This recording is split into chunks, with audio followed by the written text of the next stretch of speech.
தாவேக தலைவர் விஜய் அவர்கள் தன்னுடைய இறுதிக்கட்ட பிரச்சாரத்தை அடைந்திருக்கிறார். தமிழ்நாடு முழுக்க போல எல்லா மாவட்டத்துக்கும் போல, ஆனாலும் முடிச்சு வைக்கிற அந்த ஃபேஸ் நோக்கி வந்திருக்கிறார். இன்னைக்கும் முழுசா முடிப்பாரான்னு நமக்கு தெரியல. 6 மணியை தாண்டிடுச்சு அப்படின்னாலும் கடைசி கட்டத்தில் முடிப்பாரான்னு தெரியல. பர்மிஷன் கொடுக்கப்பட்டிருக்கிறது. நேற்றைக்கு அவர் பயணமெல்லாம் போயிட்டு வந்ததுனால பேக் டு பேக் 2 நாள் ஒர்க்குங்கிறதும் எப்படின்னு யோசிக்கணும். அவர் போகக்கூடிய பகுதிகள், திட்டமிட்டிருக்கக்கூடிய பகுதியில் இருக்கிறவங்க கொஞ்சம் முன்கூட்டியே மக்கள் யோசித்து அதுக்கு தகுந்தாற் போல பேக்கப் வச்சுக்கிட்டாலும் நல்லதுங்கிற மாதிரி இருக்குது. இறுதிக்கட்ட பிரச்சாரம் சென்னையில் சூறாவளி பிரச்சாரம் செல்கிறாரா விஜய்? எப்படி மாறும் களம் விரிவாக அலசுகிறது செய்து. களம் சூடு பிடித்திருக்கிறது. இன்னும் ஒரு நாள் தான் இருக்குது பிரச்சாரம் முடிவடைவதற்கு. தாவேகா கட்சி தலைவர் விஜய் அவர்களுடைய பரப்புரை கடைசி நாள் தான் வேகம் பிடிச்சிருக்கு அப்படிங்கிறத நம்ம பார்க்க வேண்டியதாக இருக்குது. நேற்றைக்கு ஆலயங்களில் போனதெல்லாம் பார்த்தோம். அவருக்கு எதிராக இல்லைன்னு சொன்னால் திமுகவினுடைய கரத்தை வலுப்படுத்துகிற மாதிரி பாஸ்டர்கள், ஆயர்கள் பேரவை எல்லாம் சந்தித்ததை பார்த்தோம். இன்னைக்கு எப்படி இருக்க போகிறது அவருடைய? இல்லை, விஜய் அவர்கள் கடைசி 2 நாள் லீவு போட்டுட்டா பெரிய விமர்சனமாக போயிடும். 20-25 கூட்டத்தை ரத்து பண்ணிட்டு ஏறத்தாழ பண்ணிட்டு அது பூரா திமுக ஆதரவு அதிகாரிகள் நம்மளை நெருக்கிறாங்கன்னா ஒரு அறிக்கை விட்டார். அந்த அறிக்கைக்கு அவர் ஒரு ஆதாரத்தையும் இப்போ வரைக்கும் வெளியிடல. ரொம்ப நாளாக கேட்குறோம், யார் கேட்டும் அவர் கொடுக்கலன்னு வச்சுக்கோங்களேன்.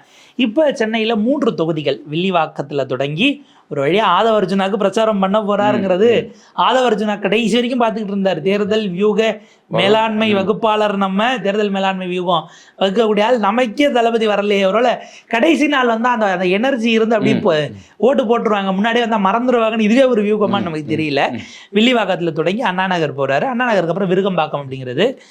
இந்த பேட்டனே அவர் எப்படி முடிக்க போகிறாருன்னு நமக்கு உள்ளபடியே ஒரே இதாக தான் இருக்குது. வில்லிவாக்கத்தில் ஐநாவரம் ஐசிஎஃப் சிக்னலா கேட்டிருக்கிற இடம். அதே போல் அண்ணா நகரில் K4 காவல் நிலைய ரவுண்டானா, கோயம்பேடில் ஜெய்நகர் பூங்கா ஆகிய பகுதிகளில் மக்கள் சந்திப்பு என்பதாக இருக்கிறது. இப்போ என்ன கேள்வினா, மக்கள் சந்திப்பு அப்படிங்கிறது வாகனத்தை நிப்பாட்டிட்டு தான் பேச போகிறாரு. இல்லை இதுக்கு முன்னாடி டி நகரில் புஷி ஆனந்தை கூப்பிட்டு போனார் இல்லையா, வெறும் ரோட் ஷோ மட்டுமா தான் இருக்க போகுது. ஒரு தெளிவு அவங்க தரப்பில் இப்போ வரைக்கும் கொடுக்கலனாலும் கோயம்பேடெல்லாம் வரும்போது அது ரொம்ப நெருக்கடியா இருக்குமே. அதுல வேற சைக்கிள் எடுத்துட்டு சவுட்டிட்டாருன்னா அது வேற சிக்கலாகும். கோயம்பேடு ஏற்கனவே மேம்பாலம் கட்டியும் பீக் கவரில் ரொம்ப இதாக இருக்கும். இவர் வர்றதே பீக் கவராக தான் இருக்கும். ஏன்னா முந்தின நாள் ஒர்க் பண்ணதுனால எப்படியும் ஒரு நகர்த்தி வராருன்னா அது மறுபடியும் ஒரு குழப்பத்தை நோக்கி சில நெருக்கடிகளையும் உருவாக்கலாங்கிற சூழல் இருக்கு. மனதில் என்ன வச்சிருக்காரு அப்படிங்கிறதும் தெரியல. ஏன்னா கடைசி நாள் சென்னைக்குள்ள நம்முடைய அந்த இம்பேக்ட் தெரியணும் என்பதற்காக எதுவும் பண்ண போறாரா அப்படிங்கிற கேள்வியும் இருக்கு. இந்த பகுதிகள் நம்ம சொன்ன மாதிரி வில்லிவாக்கத்தில் Ainavaram ICF signal, Anna Nagar K4 ரவுண்டானா, Koyambedu Jayanagar பூங்காவில் இருக்கிறவங்க, அந்த பகுதியில் இருக்கக்கூடியவங்க இல்லை அந்த வழியாக போகிற வரவங்க ஒரு மாற்று திட்டத்தையும் ஏற்பாடு பண்ணிக்குவாங்க. விஜய்க்கு மட்டுமல்ல, அரசியல் கட்சி தலைவர்கள் யார் வந்தாலும் பார்த்துக்கிறது பெட்டர். விஜய்னா கொஞ்சம் கூடுதலாக 2-3 பிளான்ஸ் வச்சுக்குவாங்க அப்படிங்கிறத நம்ம பதிவு பண்ண வேண்டியிருக்கு. இல்லை மற்றவர்கள் தான் பிரச்சனை இல்லை, இவர்கள்லாம் இன்னும் கவனமாக சீக்கிரம் கிளியர் ஆயிரும் அப்படிங்கிறது. இதை ஒரு பக்கம் வச்சோம்னா, எடப்பாடிக்கு எதிராக விஜய் ஒரு பெரிய வியூகத்தை வகுத்திருக்காரு பார்த்தீங்களா? எடப்பாடி தொகுதியில அவருடைய எடப்பாடி திட்டமிட்டு விசிலை தன்னுடைய தொகுதியிலிருந்து போட்டியிடாமல் ஒதுக்குனாரோ, விசில் இல்லைன்னா என்ன, டிவி கேசாவில் டிவி போட்டியிடும், டிவி பெட்டிக்கு வாக்களிங்க அப்படின்னுட்டு ஒரு வேலையும் சாமர்த்தியமா யார் தேடி கண்டுபிடிச்சு அவரை கூப்பிட்டு வந்தாங்கன்னு தெரியல. அவர் சுயேட்சை வேட்பாளர், அவரை கூப்பிட்டுட்டு வந்திருக்கிறாங்க. அவர் நேற்றைக்கு விஜயை சந்திச்சுட்டு 2 நாள் ஆச்சு. விஜயை சந்திச்சுட்டு எல்லாரும் சேர்ந்து அந்த போட்டோ அப்படி விரல நீட்டு போஸ்ட் கொடுத்த மாதிரி அவரையும் கூப்பிட்டு போய் ஒரு போட்டோ எடுத்திருக்காங்க. எடுத்துட்டு பார்த்தீங்கன்னா, சேலம் மாவட்டம் எடப்பாடி சட்டமன்ற தொகுதி நெஞ்சில் குடியிருக்கும் மக்களுக்கு வணக்கம். சுயேட்சை வேட்பாளராக போட்டியிடும் திரு கு பிரேம்குமார் அவர்கள் முன்பே ரசிகர் மன்ற நிர்வாகியாக பயணித்தவர் தான், நம்முடைய சகோதரர் தான். எனவே தற்போதைய சட்டமன்ற தேர்தலில் வேட்பாளராக போட்டியிடும் முன்னாள் நிர்வாகியான திரு கு பிரேம்குமார் அவர்களையும் அவருக்கு ஒதுக்கப்பட்டுள்ள தொலைக்காட்சி பெட்டி சின்னத்தையும் நமது தாவேகா சார்பில் ஒருமனதாக ஆதரிக்க முடிவு செய்துள்ளோம் என்பதை தெரிவித்துக் கொள்கிறேன். நமது முழு ஆதரவுடன் களம் காணும் நமது திரு சகோதரர் திரு கு பிரேம்குமார் அவர்களை மனத்தளவில் நம்முடைய வேட்பாளராக கருதி அவருக்கு தேர்தல் ஆணையத்தால் அளிக்கப்பட்டுள்ள வரிசையின் 12 தொலைக்காட்சி பெட்டி சின்னத்தில் வாக்களிக்க வேண்டுகிறேன். நம் குடும்பத்தை சேர்ந்த அவரை பெருவாரியான வாக்கு வித்தியாசத்தில் வெற்றி பெற செய்யுமாறும் கழக நிர்வாகிகளையும் தோழர்களையும் எடப்பாடி தொகுதி மக்களையும் அன்புடன் கேட்டுக்கொள்கிறேன். எடப்பாடி தொகுதியில் தமிழக வெற்றி கழகத்தின் சின்னத்தை முடக்கி குறுக்கு வழியில் வெற்றியடைய முயன்றவர்களுக்கு சரியான பாடத்தை புகட்டும் விதத்தில் இவரது வெற்றி அமையட்டும். யாரு முடக்கியிருப்பா? ஒருவேளை திமுகவா இருக்குமா இல்ல சீமானா இருப்பாங்களா? சக்தியா? எடப்பாடி தொகுதியில விஜயனுடைய சின்னத்தை முடக்குனது யாரு? அது நேரடியாவே சொல்லலாமே. நேரடியா சொல்றதுக்கும் இவருக்கு வாய் வரலையா? இல்ல யாரு தவிர்க்கிறாரா? குறுக்கு வழியில யாரு எதுவும் குறுக்கு வழியில போனது, அது எடப்பாடி தொகுதியில் யாரும் பெரிய தலைவர்கள் இருக்காங்களான்னு நமக்கு தெரியல. யாரா இருக்கும் அப்படிங்கிறதும் யோசிக்கணும். இல்ல இதுல ரொம்ப முக்கியமாக இந்த இவருடைய நற்பணி இயக்கத்துல இருந்தான்னு சொல்றாருல, இது வந்து பிரேம்குமாருக்கு தெரியுமா? நற்பணி இயக்கத்துல நம்ம இருந்தோம் அப்படிங்கிறது இருந்தா ஏன் வெளியில போனாரு? அப்ப கட்சி ஆரம்பிச்சு எதுவும் பொறுப்பு தரலங்கிறதுக்காக வெளியில போனாரா? இல்ல அவர் போனதுக்கு வேற எதுவும் காரணம் இருக்கா? எப்படி நீங்க அவரை தேர்ந்தெடுத்தீங்க? பல சுயேட்சைகள் இருந்திருப்பாங்கன்னு வைங்க. ஆமா ஆமா. அப்படியான நிலையில அவர் ஐ திங்க் சேலம் மாவட்ட செயலாளர் பார்த்திபன் உட்பட ஒரு டீம் வந்திருக்காங்க. அவர் இது பிடிச்சி கூப்பிட்டு வந்திருக்காங்கன்னு வைங்களேன். இப்போ இதில் ஒரு கேள்வி, அதான் பிடிச்சு கூப்பிட்டு வந்திருக்காங்க. இதில் தாவேகாவினுடைய முதிர்ச்சின்மை எப்படி இங்கே வெளிப்பட்டிருக்கு அப்படின்னா, அவங்க நினைச்சிருந்தா இந்த தொகுதியிலே இந்த வேட்பாளரை முன்கூட்டியே பிடிச்சி அவருக்கும் விசில் சின்னத்தை வாங்கியிருக்க முடியும். அதுக்கு சட்டத்தில் இடம் இருக்கு. தாவேகா ஒரு தெளிவான அரசியல் கட்சியாக அல்லது அந்த அரசியல் அனுபவம் இருந்திருந்தால், எனக்கு தெரியும் செங்கோட்டையன் அவர்கள்ட்ட கன்சல்ட் பண்ணாங்களான்னு எனக்கு தெரியல. ஏன்னா இப்போ இது பறிபோனதுக்கு ஆக்சுவலாக இதுக்கு முன்னாடி இந்த வேட்புமனுவை நிராகரிக்கப்பட்டவரே செங்கோட்டையனுடைய தீவிர ஆதரவாளருங்கிறாங்க. செங்கோட்டையனோட சேர்ந்து தான் கட்சிக்கு வந்தாரு. அவர் தான் கடைசி நேரத்தில் இப்படி ஏமாத்திட்டு அவரும் அவருடைய மனைவிக்கு போடும்போது, முதல் முறை நீங்க ஒரு கட்சினா 10 பேர்கிட்ட உங்களை முன்மொழியணும், அந்த 10 பேருக்கு பதிலாக இவர் 8 பேர்ட்டையும் உங்க மனைவி 7 பேர்ட்டையும் தான் வாங்கி போட்டாங்கிறதா டெக்னிக்கலி இதான குற்றச்சாட்டு. செங்கோட்டையனுடைய எக்ஸ்பீரியன்ஸ்க்கு அது எப்படி போச்சுங்கிறது நமக்கு இப்போ வரைக்கும் புரியல. ஏன்னா அவர் இந்த வேட்புமனு தாக்கல் பண்ண அன்னைக்கு விஜய் கூட்டம் போடுறாங்க, திருநெல்வேலிக்கு போயிட்டாரு செங்கோட்டையன். இவங்களுக்கு அதுவும் தெரியல, எடுத்து சொல்லவும் ஆள் இல்லைங்கிறது. ஒருவேளை இப்போ செங்கோட்டையன்ட்ட கேட்டிருந்தா ஆள் ரிஜெக்ட் ஆயிடுச்சுன்னு தெரிஞ்ச பிறகு சுயேட்சைகளுக்கெல்லாம் சின்னம் ஒதுக்குவார்கள். எடப்பாடி தொகுதியில் தாவேகா போட்டியிடாமல் போனால் அந்த விசில் சின்னம் சுயேட்சைகளுக்கான சின்னத்தில் இருக்கும். எப்படின்னா இது வந்து பதிவு செய்யப்பட்ட கட்சி தான், அங்கீகரிக்கப்பட்ட கட்சி கிடையாது. பதிவு செய்யப்பட்ட கட்சி அப்படின்னும் போது 234 ஒரே சின்னம் கேட்டாங்க, கொடுத்துட்டாங்க. இந்த ஒன்று ரிஜெக்ட் ஆனா அந்த சின்னம் தாவேகாக்குன்னு தாவேகா போட்டியிடாத தொகுதியிலெல்லாம் வேற யார் வேணாலும் வாங்கிக்கலாம். அப்படியானது தான் சின்னம் தேர்தல் ஆணையத்துக்கு சொந்தமானது. அது பயன்படுத்துவதற்கு உங்களுக்கு உரிமை கொடுக்கும். அப்போ இவரை முன்கூட்டியே பிடிச்சி யோசிச்சிருந்தா அங்கேயும் விசில் சின்னம் வாங்கியிருக்கலாம். இப்போ ஒரு இதுக்கு மட்டும் விஜய் டிவியில் அவர் போய் கேட்க போகிறது இல்லைன்னு வைங்க, வீடியோவும் போடுவாரான்னு தெரில, இந்த ஒரு ட்வீட்டை போட்டதோட முடிஞ்சு போச்சு. இதை நீங்கள் உங்களுக்கு ஒரு தெளிவுள்ள அரசியல் கட்சி அல்லது எக்ஸ்பீரியன்ஸாக இருந்திருந்தால் அது உங்களுக்கு தெரிஞ்சிருக்கும். நீங்கள் அதை கரெக்டாக பயன்படுத்தி சமயோசிதமாக எடுத்து அதை ப்ளே பண்ணியிருப்பீங்க அப்படிங்கிற விஷயம்தான் கவனிக்க வேண்டியிருக்கு. பட் ஸ்டில் அதை தாண்டி ஏதோ ஒரு இதுக்கு போயிட்டார். ஏன்னா கடைசியில் என்னன்னா விமர்சனம் வந்துச்சு, எடப்பாடி பழனிசாமி விஜய் பெரம்பூரில் நிற்பார்னு தெரிஞ்சு விஜய்க்கு எதிராக ரெட்டையில நிற்காம மாம்பழத்துக்கிட்ட அந்த சீட்டை கொடுத்துட்டாரு. நேரடியாக ரெட்டையில விஜய்க்கு மோத வேண்டாம் அப்படின்னு ஒரு சாஃப்ட் டோனோட ஏதோ ஒரு அன்பை வெளிப்படுத்துற மாதிரி பண்ணிட்டாரு. அதுக்கு பிரதிபலனா, அதுக்கு பிரதி உபகாரமா, அதுக்கு கைமாறா உங்களை எதிர்த்து விசில் நிற்காது. இந்த கதையெல்லாம் இதெல்லாம் 10 நாளா ஓடி இப்ப அப்படி கிடையாது, அதிமுகவோட எந்த கூட்டணியும் இல்லை. அப்ப எடப்பாடி பழனிசாமி பேரே சொல்ல வேண்டியது. அந்த குறுக்கு வழியில் எம்ஜிஆர் பாட்டை கூட போடலாம், குறுக்கு வழியில் வாழ்வு தேரிடும், அந்த பாட்டை கூட போட்டு தம்பி தெரிந்து நடந்து கொள்ளடா, இதயம் தெரிந்து மறந்து சொல்லலான்னு கூட போட்டிருந்திருக்கலாம். பட் ஸ்டில் ஒருவேளை அதுவே எம்ஜிஆர் கட்சிங்கிறதுனால பாட்டை நம்ம போட்டோம்னா எதுவும் பதில் பாட்டை போட்டுருவாங்கன்னு யோசிக்கிறாரா? வேலையற்ற வீணர்களின் ஏற்ற வார்த்தையினு இந்த செங்கோட்டையினே எடப்பாடி இவ்வளோ கடுமையாக பேசிட்டாரு, நம்ம எதுக்கு கமிட் ஆகணும் அப்படிங்கிறதுக்காக அவர் எதுவும் அமைதியாக இருக்காரான்னு தெரியல.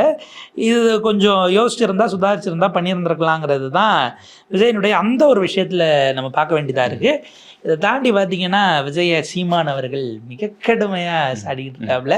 இதே திமுகக்கும் டிவி கேட்கும் போட்டியா, 2 பேருக்கு தான் போட்டி, ஒன்று டிஎம்கே ஒன்று என்டிகே ஆரம்பிச்சிட்டாப்புல. ஆளாளுக்கு பூரா பேர் அங்க 2 பேருக்கு தான் போட்டி, ஒன்று திமுக இன்னொன்று அண்ணா திமுக அப்படின்னு எடப்பாடியார் பேசிக்கிட்டு இருக்காப்புல.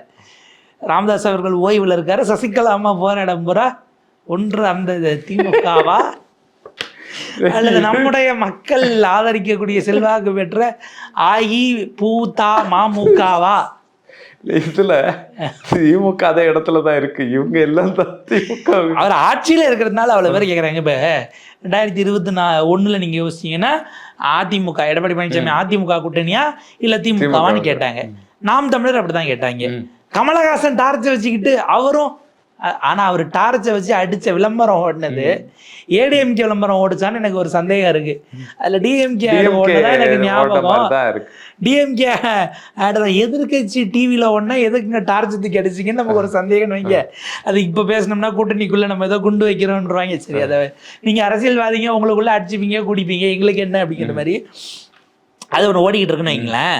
ஸோ இப்படியான இதில் அந்த சமயத்தில் எதிர்த்தாங்க. அந்த சமயத்தில் வேற இவர் டிடிவி தனியாக ஒரு கூட்டணி வச்சு எடப்பாடியா எங்கள் கூட்டணியா அப்படின்னு அவர் டிடிவி கூட்டணியில் தான் பிரேமலதா அவர்கள் விஜயகாந்த் அவர்களுடைய கட்சியும் போனதான் ஞாபகம். சரத்குமார் போய் வேற அவர் கூட்டணி வச்சாரு.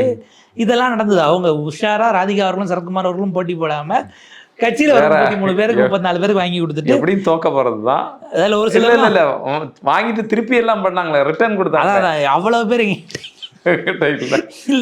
இவ்வளவு கொடுக்குறீங்க தொகுதி அப்படின்னுட்டு அதை ரிட்டர்ன் பண்ணதெல்லாம் நடந்துச்சு. அவர் எவ்வளவு பெரிய மனசுனா கமலஹாசன் தன்னுடைய சின்னத்துல நீங்க நில்லுங்கன்னு பெரிய மனசு பண்ணி சரத்குமாருடைய சாமா கேட்ட இப்ப கட்சி இது சின்னம் இல்லை, அங்க தொடர்ந்து பல தேர்தலில் போட்டியில இதில் தோத்துட்டாங்க, இந்த இதை போனதுனால சின்னம் போயிடுச்சு. அதனால டார்ச் லைட்லேயே நில்லுங்கன்னு பெரிய மனசு பண்ணி கொடுத்ததெல்லாம் நடந்துச்சு. அப்போ அதெல்லாம் நம்ம பார்த்தோம். இப்போ அந்த மாதிரி எப்படி எடப்பாடியை வச்சுட்டு எல்லாரும் ரவுண்டு கட்டினாங்களோ ஸ்டாலினை வச்சுட்டு இந்த பக்கம் அந்த பக்கம் ஒரு வேல்முருகன் அவருடைய இது கிருஷ்ணசாமி. இது ஆனால் என்ன கிருஷ்ணசாமி எடப்பாடி தான் திட்டிகிட்டு இருக்காரு திரும்ப திரும்ப. 2 முறை நாங்கள் பேச்சுவார்த்தை நடத்தினோம், எங்கள் சமூகத்தை அவர் அவமதித்து விட்டார்னு அவர் எடப்பாடி திட்டிகிட்டு இருக்காரு. சசிகலா அம்மாவும் நான் இருந்த நேரத்தில் எல்லாம் வாழை சுருட்டிக்கிட்டு இருந்தாங்க அப்படின்ற அளவுக்கு போகிறாங்க. இதில் விஜய கடுமையாக யார் யார் டார்கெட் பண்ணுறாங்கன்னா திமுக, அதிமுக, நாம் தமிழர் 3 பேருமே ரவுண்டு கட்டி இது பண்ணிக்கிட்டு இருக்காங்க. விஜய் சார் பேசுறதே இல்லை. பேசினா தானே பதில் சொல்லணும். நான் பை ரோட் ஷோ போயிட்டு எல்லாருக்கும் வாழ்த்துக்களை சொல்லிட்டு சிக்னலை காட்டிட்டு போட்டுருங்க அப்படின்னா அவங்க பாட்டுக்கு வந்து போட்டுருவாங்க. இல்லைங்கிற இடத்துக்கு ஒரு விசில் புரட்சிங்கிறது நீங்கள் மௌன புரட்சியாக மாறிடுச்சு. பேசினாதானே பிரச்சனை, பேசினாதானே இது பண்ணுவீங்க, இதை பண்ணல அதை பண்ணல, நீங்கள் வாங்க பார்த்துக்கலாம் அப்படின்ற மாதிரியான இடத்தை நோக்கி போகிறாப்புல. இந்த 2 நாட்கள் அவங்க என்ன பண்ண போகிறாங்கிறது தான் உள்ளபடியே ஒரு இல்லை. இவங்களுக்கு இந்த வாகன பிரச்சாரங்கிறது ஒரு தோதாக அமைந்து விட்டதா? வழக்கமாகவே வந்து பேசக்கூடியது தான் முயற்சி பண்ணுவாங்க. கட்சி தலைவர்கள் வந்து தொண்டர்களை பார்த்து பேசணும், மக்களுக்கு நம்ம என்ன செய்ய போகிறோம், எதிர்கட்சி என்ன எல்லாம் செய்யாமல் விட்டாங்க, இல்லைன்னா எதிர்கட்சி எந்த வகையில் நம்ம எதிர்க்கிறோம் அப்படிங்கிறதெல்லாம் தான் பேசுவாங்க. அதுதான் பலம் களத்தில். ஆனால் இவர் பேசாமலே போயிட்டுருக்கிறாரே அப்படிங்கிற ஒரு இது எழுந்து இன்னைக்கும் நாளைக்கும் இருக்குது கடைசியாக. அப்போது மக்கள் வந்து எப்படி பார்ப்பாங்க அப்படிங்கிற கேள்வியும் இருக்குல்ல. வேலைக்காகாது அப்படின்னு சொல்லி நினைப்பாங்களா? மக்களோட புழங்குறது அப்படிங்கிறது அவருடைய பிஆர் ஆப்டிக்ஸ். அந்த 3 மும்மத கோயிலுக்கு போனாருங்கிறத விட்டுங்க. பிரதமர் ஒரு பிஆர் ஆப்டிக்ஸ் பண்ணுறாருங்க. அதெல்லாம் அவர்கிட்ட இருந்து மூத்த தலைவர்கள்ட்ட இருந்து கற்றுக்கணும். வங்கதேசத்தில் இறங்கி அப்படி பஜாருக்குள்ளே நடந்து போய் அங்கே இருக்க கடையில் விலை பேசி இந்த பக்கெட் என்ன விலை, இது எவ்வளோ விற்கிது, ஒரு நாளைக்கு எவ்வளோ வியாபாரம், பக்கெட்டா தெருக்கடை தெருவோர கடையில போய் பிரதமர் அப்படின்னு பேசுறாரு. நாளைக்கு அந்த கடை ஃபேமஸ், நாளை செய்தி போட்டுருவாங்க பிரதமரே வந்து விலை பேசின கடை இது அப்படின்னு. நாளைக்கு அந்த வியாபாரம் நடக்கும். ராகுல் காந்தி ஒரு கடை இதுல போயிட்டு டைலரா இல்ல அவர் செருப்பு தைக்கும் தொழிலாளர் இல்ல உத்தரப்பிரதேசத்துல அப்படி போயிட்டு வந்த பிறகு அந்த கடைக்கு அதுக்கப்புறம் ஆட்கள் சலூன் நினைக்கிறேன். அதுக்கு பிறகு ராகுல் காந்தி வந்துட்டு போன கடை அந்த ஊர்ல பிரபலமா பேசுவாங்க. சலூன்ல கடந்த காலத்துல திராவிட இயக்க தலைவர்கள் எல்லாம் அப்படி போய் தான் அண்ணாவே வந்து இது டீ குடிச்ச கடைங்க தான் உட்காந்து பேசிட்டு இருந்தார் ஊருக்கு வந்தப்பங்கிற அளவுக்கு. அதுக்கு பிறகு அங்க உள்ள கட்சிக்காரன் அவனுக்கு வியாபாரமும் நடக்கும், தொழிலுக்கு தொழிலும் ஆகும், அந்த இடத்துல கூடுவதற்கான ஒரு இடமாகவும் கட்சிக்காரர்கள் வந்து புழங்குவதற்கான ஒரு இடமாகவும் அதை வெகுஜனப்படுத்துறதுல இருந்தாங்க. இதெல்லாம் ஆப்டிக்ஸ்.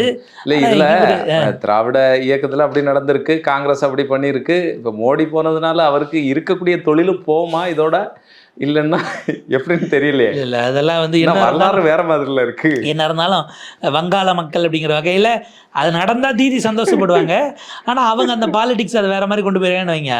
அந்த கடைகள் ஏன்னா அங்கே அட் த எண்ட் அவங்க வந்து தீதி வேற மாதிரி அவங்கள டீல் பண்ணிப்பாங்க. அவங்களுடைய பிளானே வேறங்கிற மாதிரி அவங்களுடைய இது. அதாவது ஒரு தனி விதமான அரசியல். நம்ம எதிர்பார்க்காத விஷயங்கள் எல்லாம் எதிர்பார்க்காத விஷயமா தான் இருக்குவாங்கிறதுனால அது வேற விதமாக போயிடும். ஆனால் இப்படிலாம் ஒரு தலைவர் நீங்கள் கடந்த காலத்தில் அது ரொம்ப அது கேலி பண்ணியெல்லாம் கார்ட்டூன்லாம் போடுவாங்க. ஒரு வீட்டில் குடிசை வீட்டுக்குள்ளே பிள்ளைகிட்ட அப்பா சொல்கிற மாதிரி ஒழுங்காக சாப்பிட்டுட்டா ராஜீவ்காந்தி வந்துடுவார், வந்து அவரும் வாங்கி சாப்பிட்டுட்டாரா அவங்களுக்கு சாப்பாடு இல்லாமல் போயிடும், சீக்கிரம் சாப்பிடு அப்படின்னு சொல்கிற மாதிரிலாம் போடுவாங்க. அப்போ ஒரு குடிசையாக போய் ஏழை மக்களோட அவர் வந்து அவங்களுடைய எப்படி இருக்காங்க. 2 வருஷத்துக்கு முன்னாடி இதை ஆரம்பிச்சிருந்தா கூட்டம் குறைஞ்சிருக்குங்கிறதுனால விஜய் சார் பண்ணலை. அவர் இந்த எலெக்ஷனுக்கு அரசியல்வாதி ஆகாமலே கட்சி தலைவர் ஆகாமலே எலெக்ஷன்ல பிரச்சாரத்தை நிறைவு செய்கிறாருங்கிறது அவரின் மீதான ஒரு விமர்சன பார்வையாக இருக்கும். தேர்தல் முடிவுக்கு பிறகு கத்துக்கிறாரா என்ன ஏதுங்கிறதெல்லாம் ரஜினியுடைய வசனம் தான், காலம் பேசாது ஆனால் காத்திருந்து பதில் சொல்லும். ஆனா இதுல இந்த தேர்தலில் ரொம்ப ரொம்ப முக்கியமான விஷயம் விஜய்க்கு ஒன்று நம்ம நினைவூட்ட வேண்டியதாக இருக்கு. நினைவூட்டுறதில்ல அவருக்கே தெரியும். கரூர் சம்பவம் நடந்த பிறகு வந்து நான் போயிட்டுனா கூட்டம் வரும் அப்படி இப்படின்னு எல்லாம் பேசினாரு. ஆனால் வந்து கடந்த 2 நாட்களுக்கு முன்னால் வந்து போய் கோலம் போட்டுருந்ததெல்லாம் நம்ம பார்த்தோம். அப்படி கட்சி ஆஃபீஸ் அப்போ என்ன அர்த்தம், கட்சி ஆஃபீஸில் கூட்டமே இல்லைன்னு ஒரு அர்த்தம் வருது. கட்சி ஆஃபீஸில் அப்படி நெருக்கிற அளவு கூட்டம் இல்லைன்னா கட்சியினுடைய முகாமல் உள்ளகம் விஜய் போட்டியிற இடத்துலேயே கூட்டம் இல்லாமல் தான் இருந்திருக்கு. ஒரு பாட்டை கேஷுவலாக போயிட்டு வராருங்கிற மாதிரியான விஷயங்களும் இருக்குது. அவர் அந்த அந்த ஊதி பெரிதாக்கப்பட்ட அந்த பபிள், அந்த நீர்க்குமிழி உடஞ்சிராமல் பார்த்துக்கிறது அவருடைய சாமர்த்தியமாக இருக்குது. தேர்தலில் மக்கள் பல ஃபர்னிச்சர்களை உடைத்திருக்கிறார்கள் என்பதை நாம் அவருக்கு நினைவுபடுத்துவோம்.